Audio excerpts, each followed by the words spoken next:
Caitlin Clark walked into Madison Square Garden on February 1st, 2026, sat down next to Carmelo Anthony and Reggie Miller, smiled for the cameras, and within about 4 minutes said something that set the entire basketball world on fire. She wasn't on the court.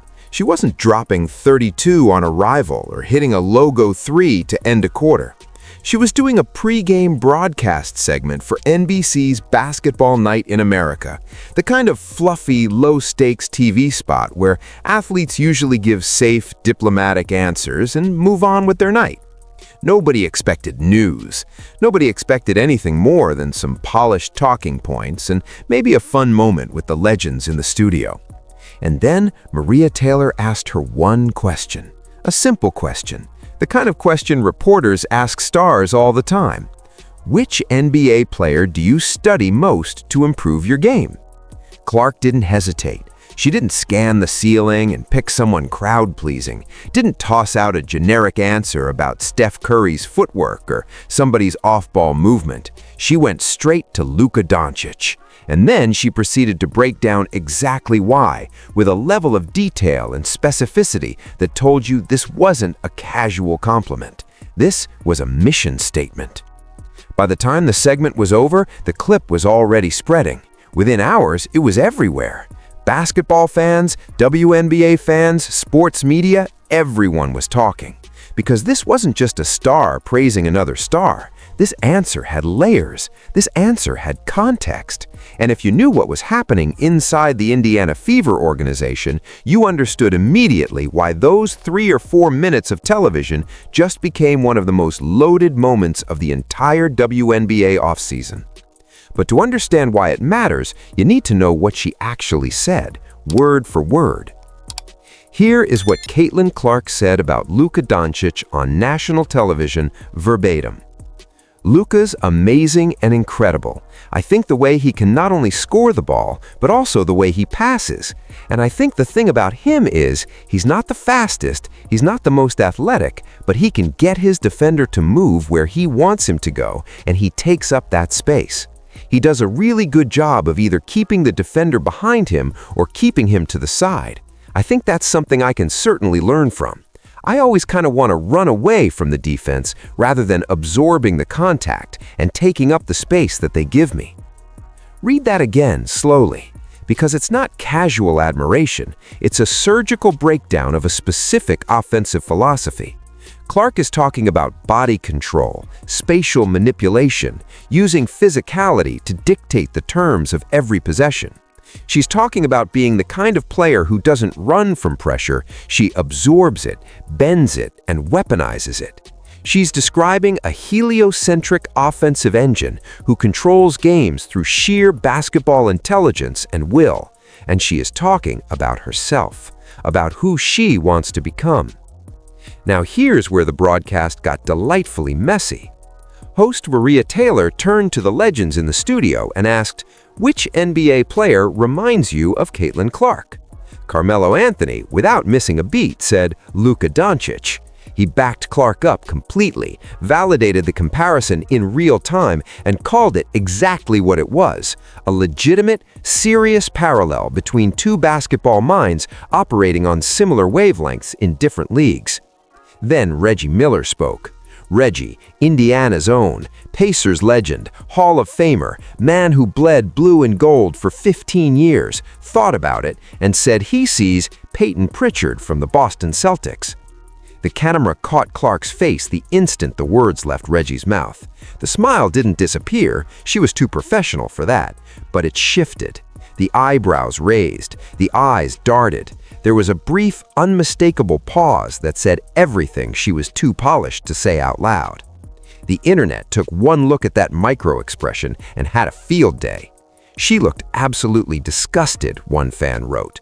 "She was definitely expecting Curry," said another. Paul Pierce, another Celtic, called the moment an embarrassment. Clark, to her credit, handled it like a professional. She moved on. She kept smiling. She played a horse game against Jamal Crawford a few minutes later and held her own. She gave good television. But 3 days later, after Peyton Pritchard hit a buzzer beater against Dallas and the Celtics posted the clip online, Clark quote retweeted it with exactly 3 smirking face emojis. No caption, no explanation needed. That's the level of competitor we're dealing with.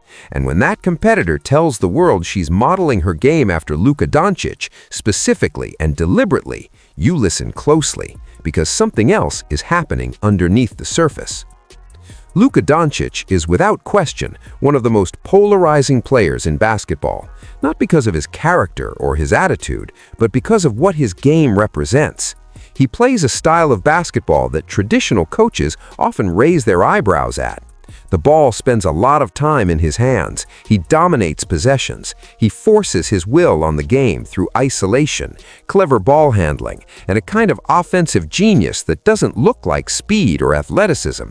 It looks like manipulation. His usage rate is astronomical. He'll go through entire quarters where teammates function more like spacing pieces than active participants. When Luka is cooking, the ball barely moves around the perimeter. It goes to him, comes off his hands, and either he scores or a defender collapses and leaves someone open. That's the design. That's how he's meant to operate. And when he does, it's devastating. Critics call it ball dominant. They say it stifles teammates. They worry about the long-term sustainability. They point to moments when teams play better without him. More motion, more movement, more of a collective identity. Those arguments exist, and they come from people who know basketball. But here's the counter-argument that those critics can never fully escape. Luka Dončić took the Dallas Mavericks to the NBA Finals. He has led the league in scoring. He has made plays that no one else in the world can make. The results don't lie. When you have someone operating at that level, the math changes. You don't fix what's working, you build around it. And Luka himself has made no secret of his admiration for Clark. He called her the women's Steph Curry and said she can shoot it better than me. He congratulated her when she won Rookie of the Year. He named her his favorite WNBA player. There is genuine mutual respect between these two players, the kind where one elite competitor recognizes another. What Clark is saying in naming Luka as her model is that she sees her ceiling in his image. She's not saying she wants to be a role player who makes timely shots. She's not saying she wants to be a piece in someone else's system. She's saying she wants to be the player who controls the tempo of games, who gets defenders moving where she wants them, who doesn't shy away from contact or possessions, who takes up space and makes everyone around her better, not through constant ball movement, but through the gravity she creates when she has the ball. That is a declaration of basketball identity, and it lands very differently when you know who her head coach is and what that head coach has said publicly about exactly this style of play. Here's a quote from Stephanie White. She said this in November 2024 on an ESPN broadcast while analyzing the Dallas Mavericks, the same Dallas Mavericks that Luka Dončić had just led to the NBA Finals months earlier. You see, the Mavericks just play differently without Luka on the floor. He's a guy who has a high usage rate. The ball is in his hands. When he's not on the floor, that ball is moving, it's popping, multiple players getting involved in action and everyone stepping up. Let that sit for a second. White wasn't saying Luka was a bad player. She was analyzing him as a broadcaster, which was her job. But the framing of those comments is unmistakable. She's describing the version of the Mavericks without Luka as the more appealing one. Ball moving, popping, multiple players involved. Implicit in that analysis is a philosophical preference for motion offense over heliocentric basketball. This is a woman who spent 2 years building the Connecticut Sun into one of the best defensive teams in the WNBA, while also running an offense grounded in constant movement, ball sharing, and egalitarian distribution. Nobody dominated possessions on her Connecticut teams. Everyone touched the ball. Everyone had a role. It was, by most basketball standards, a beautiful system. The problem is that Stephanie White brought that philosophy with her to Indiana, and Indiana has Caitlin Clark. When she arrived as head coach for the Fever's 2025 season, the footprints of her Connecticut approach were visible from day one. Aaliyah Boston was being used as a facilitator from the post. Clark would often function as one option among several, rather than the primary engine driving the offense. The ball moved more. The offense looked more distributed. On paper, more democratic. But there were early cracks. Clark, just a few games into the season, said publicly, "I think we need to do a better job of getting me the ball in transition, whether somebody is there or not. I think there's a fine balance of playing me off the ball and also getting the ball in my hands. That's when I'm the best in transition. Everybody knows that." When reporters asked White about that balance, she pointed to screens, off-ball movement, and the Pacers as a blueprint, specifically citing Tyrese Halliburton's tendency to get teammates involved early. She talked about the we over the me. She talked about not relying too heavily on Clark's generational talent, because great teams would take that strength away. Those are smart coaching thoughts, really, genuinely smart. But they're thoughts about how to manage a normal star. They're not thoughts about what to do with someone who might be the most gifted offensive creator the WNBA has ever seen. The 2025 WNBA season was supposed to be the year the Indiana Fever took the next step. New coach with a championship pedigree, veteran additions in Dewana Bonner, Natasha Howard, and Sophie Cunningham. A core of Clark, Aaliyah Boston, and Kelsey Mitchell that had already shown what it could do at full throttle. The pieces were there. The expectations were high sky. Preseason previews had Indiana as a legitimate title contender. Then everything fell apart, and not in the way anyone expected. Clark strained her left quad 4 games into the season. She came back, played 5 more games, including a dominant 32-point night against the New York Liberty, then went down again with a left groin issue, came back, played 4 more games, went down a 3rd time with her right groin, and didn't play again for the rest of the year.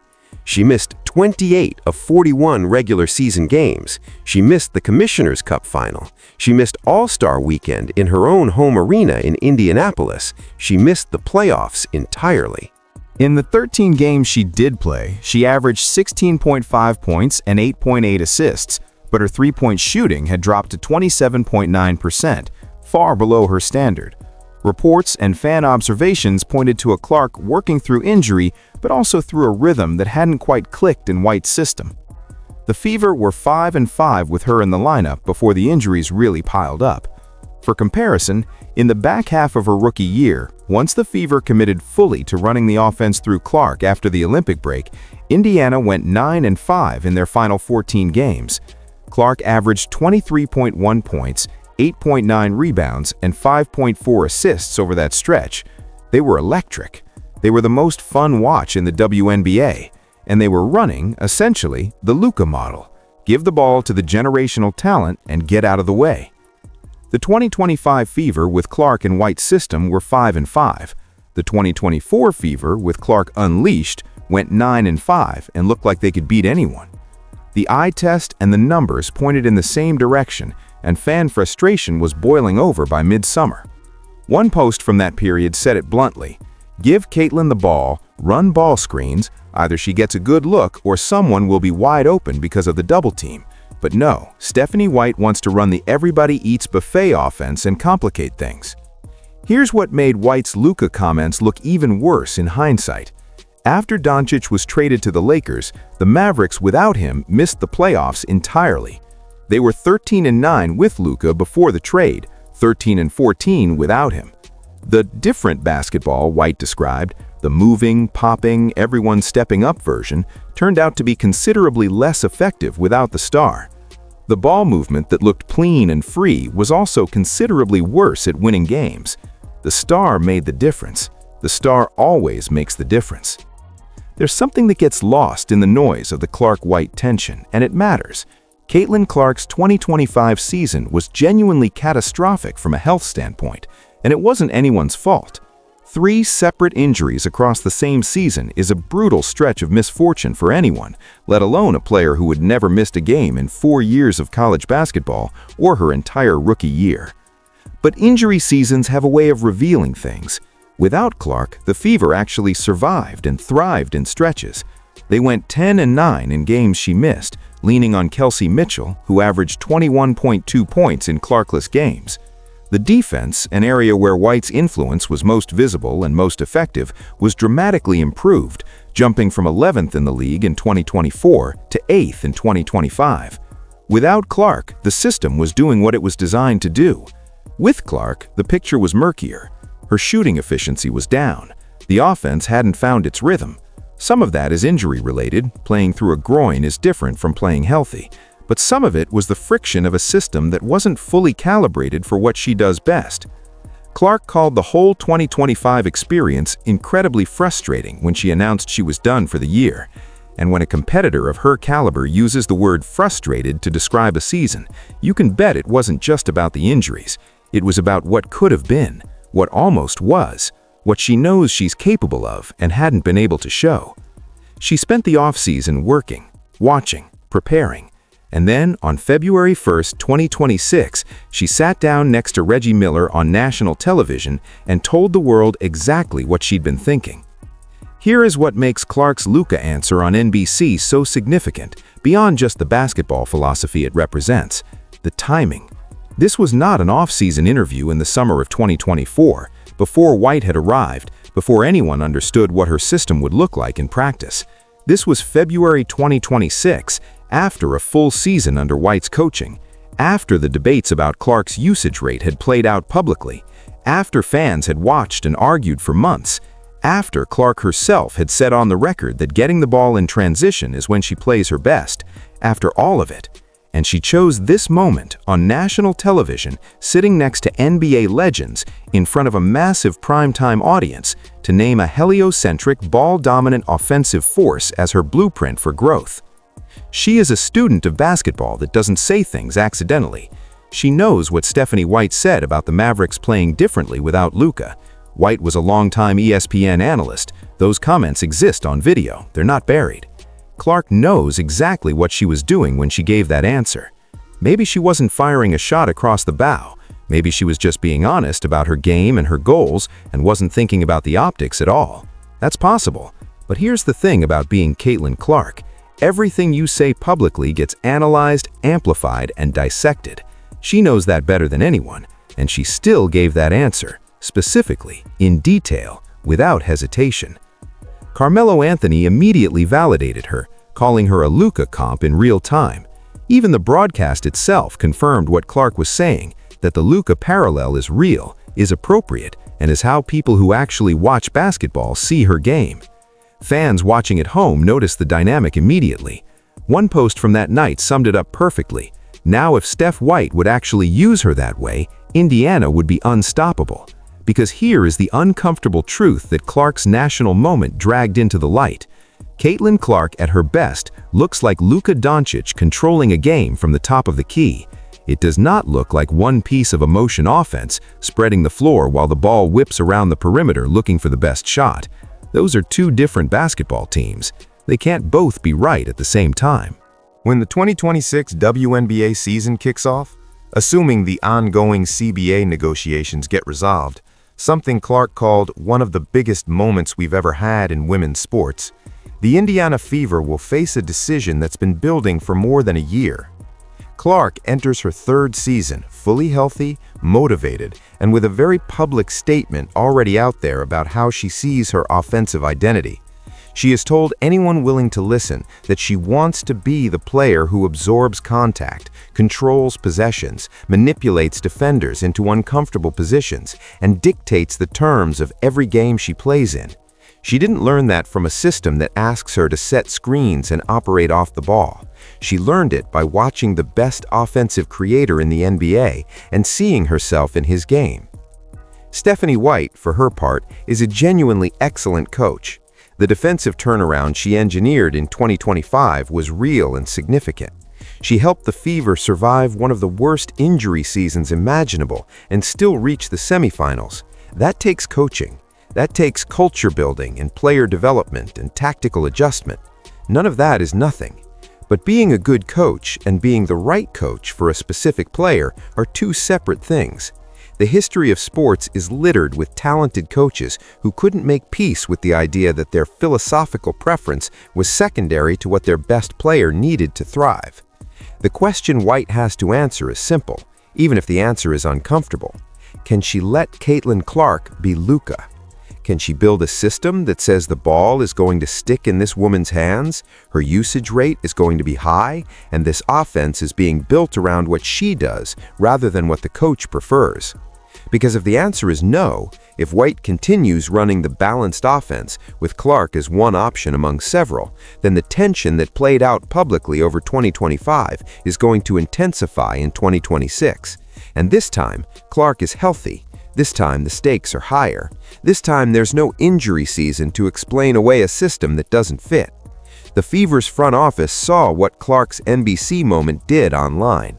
They saw the fan reaction, the media discussion, the way everyone immediately read her Luka answer as a message to her head coach. Whether they act on that signal or ignore it will tell you everything about the direction of this franchise. It's remarkable in a way how much was contained in one broadcast segment. Clark didn't call out her coach by name. She didn't say the offense was wrong or that she was unhappy or that something needed to change. She answered a question about which NBA player she studies, gave an honest and specific answer, and went back to smiling next to Reggie Miller. But basketball people heard everything.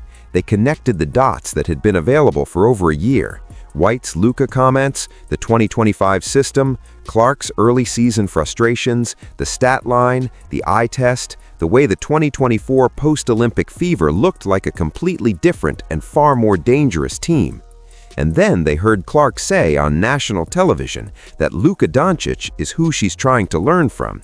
That's not a throwaway answer. That's a player telling the basketball world who she is and who she's becoming.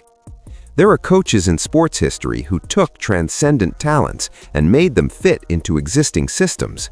Some of them won championships anyway. More of them spent years explaining why their beautiful system was theoretically sound, even as the superstar at the center of it slowly stopped thriving. And then there are coaches who looked at what they had, really looked at it, set aside their philosophical preferences and their proven playbooks, and said, "This is different. This changes the math. This is the kind of talent you don't fit into a system. This is the kind of talent you build the system around and find out what the ceiling looks like from there." Caitlin Clark just told the basketball world which kind of player she is. The Indiana Fever have to decide which kind of coach they want standing next to her. The answer to that question will determine everything about this franchise's next chapter.